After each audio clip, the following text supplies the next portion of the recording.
ఇది centre, nerve centre ఇది. అంటే మనందరికీ సంబంధించిన ఇల్లు ఇది.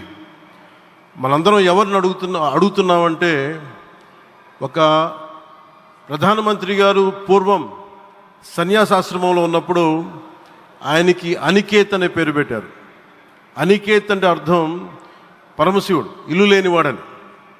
అలాంటి ఇల్లు లేనివాడు, కుటుంబం లేనివాడు, 5 కోట్ల మంది కుటుంబాలకు, 5 కోట్ల మంది ప్రజల కోసం, ఎన్ని కోట్ల కుటుంబాల కోసం మనందరికీ రాజధానిలో ఒక నగరం నిర్మించడానికి, ఇల్లు నిర్మించుకోవడానికి ఇల్లు లేకుండా 140 కోట్ల మంది ప్రజల బాధ్యత తీసుకొని కశ్మీర్ నుంచి కన్యాకుమారి వరకు, అక్కడ కామాఖ్య నుంచి ద్వారకా వరకు ప్రపంచమే, మన దేశమే తన కుటుంబంగా చేసుకుంటూ, ఈ భారతదేశమే తన ఇల్లుగా చేసుకొని తిరిగి పునఃప్రారంభానికి విచ్చేసిన గౌరవ ప్రధానమంత్రి శ్రీ నరేంద్ర మోదీ గారికి మనస్ఫూర్తిగా మన అందరి తరపున, ఆంధ్రప్రదేశ్ ప్రజలందరి తరపున, అమరావతి రైతాంగం తరపున, ఆడపడుచుల తరపున వారికి చేతులెత్తి హృదయపూర్వక నమస్కారాలు తెలియజేస్తున్నాను. దివిసీమ తుఫాన్ వచ్చి అందరి ఆశలను తుడిచిపెట్టేసినట్టు గత ప్రభుత్వం రాష్ట్రం మరియు అమరావతి భవిష్యత్తుని తుడిచిపెట్టేసింది. అమరావతి అంటే పరదాలు, సెక్షన్ 30, సెక్షన్ 144 మాత్రమే గుర్తుకొచ్చేలా పనిచేశారు. నువ్వు ధర్మం కోసం నిలబడితే ధర్మం నువ్వు నిలబడేలా చేస్తుంది అనే విధంగా ఆ రోజున అమరావతి రైతులు, రాష్ట్ర ప్రజలు ఈ ధర్మ యుద్ధంలో విజయం సాధించారు.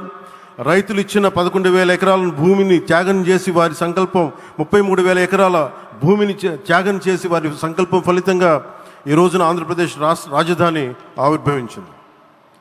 అమరావతి రాజధాని పనులు పునఃప్రారంభమవుతున్న ఈ శుభ సందర్భంలో ముందుగా రాజధాని నిర్మాణం కోసం స్వచ్ఛందంగా ముందుకొచ్చి తమ భూముల్ని, పొలాల్ని ప్రభుత్వానికి ఇచ్చిన అమరావతి ప్రాంత రైతులకు, మీ త్యాగానికి, గత 5 ఏళ్లుగా మీరు చేసిన పోరాటానికి శిరస్సు వంచి మీకు ధన్యవాదాలు తెలియజేస్తున్నాను. గత 5 ఏళ్లుగా రాజధాని నిర్మాణం నిలిచిపోయి రాజధాని తరలిపోతుందనే సమయంలో రోడ్ల మీదకు వచ్చి 5 కోట్ల ప్రజల తరపున రైతులు, మహిళలు, విద్యార్థులు చేసిన పోరాటం, మీరు పడిన అవమానాలు, మీపై పడిన గాయాలు ప్రతి ఒక్కటి మా మనసులో ఉంది.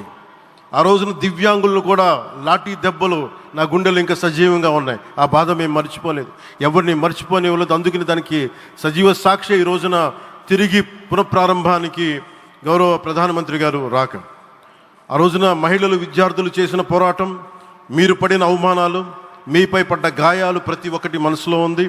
మీ త్యాగాన్ని మేము మర్చిపోం. మీరు చేసిన త్యాగానికి జవాబుదారీగా ఉంటాం. బాధ్యతగా అమరావతి నిర్మాణం జరిగేలా సాయశక్తుల ఈ కూటమి ప్రభుత్వం కృషి చేస్తుంది. అమరావతి రైతుల త్యాగాలను హృదయపూర్వకంగా స్మరించుకుంటూ, వారి ప్రతినిధులుగా ఇక్కడకు విచ్చేసిన రైతులకి నా ప్రత్యేక నమస్కారం. ఈ పోరాటంలో వారికి ప్రతినిధులుగా సన్మానం అందుకుంటున్న మహిళా రైతులు పాత్ర, ప్రత్యేకించి అమరావతి మహిళా రైతుల పాత్ర చాలా అభినందనీయం. మీరు ఎంత నలిగారు, మీరు ఎంత రోడ్ల మీదకి వచ్చారు. మగవాళ్ళు ఆపేస్తే ఆడపడుచులు బయటకు వచ్చి తిరిగి పౌరుషం చూపించారు, ఆంధ్ర పౌరుషాన్ని చూపించారు. మీరికి నా ప్రత్యేక అభినందన. వాళ్ళు చూపిన సాహసం, సహనం అందరికీ ప్రేరణగా నిలుస్తాయి.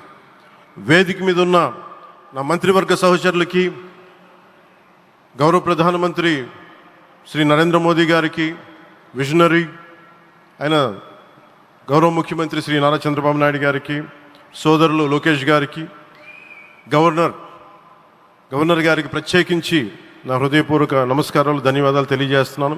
అలాగే ఇతర సహచరులకు, సభకు హాజరైన వారికి, రాష్ట్ర ప్రజలకు కూడా నమస్కారాలు తెలియజేస్తున్నాను. ఇక్కడ రైతులు భూమిని మాత్రమే ఇవ్వలేదు, రాష్ట్ర భవిష్యత్తును నిర్మించే ఆశలను, విశ్వాసాన్ని ఇచ్చారు.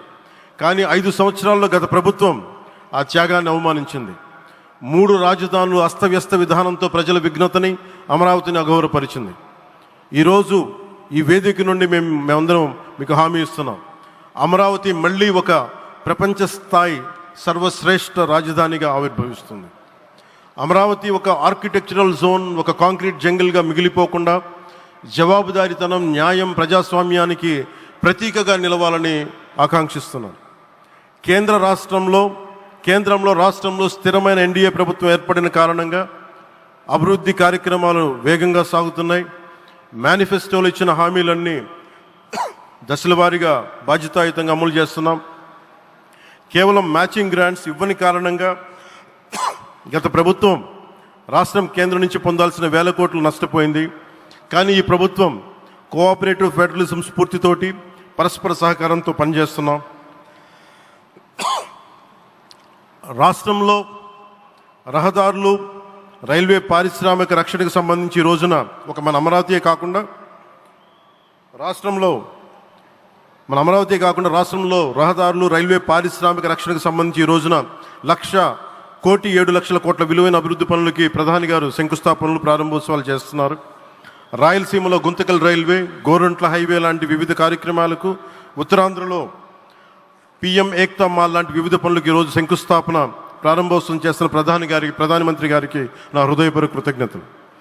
నేను అవనిగడ్డ ఎన్నికల ప్రచారంలో హామీ ఇచ్చిన దానికి అనుగుణంగా మనందరి ఆశలు మనకి ఆశించిన విధంగా నాగాయలంకలో మిస్సైల్ టెస్ట్ రేంజ్కి ప్రధానమంత్రి గారు ఈ రోజున శంకుస్థాపన జరగడం నాకు చాలా సంతోషంగా ఉంది.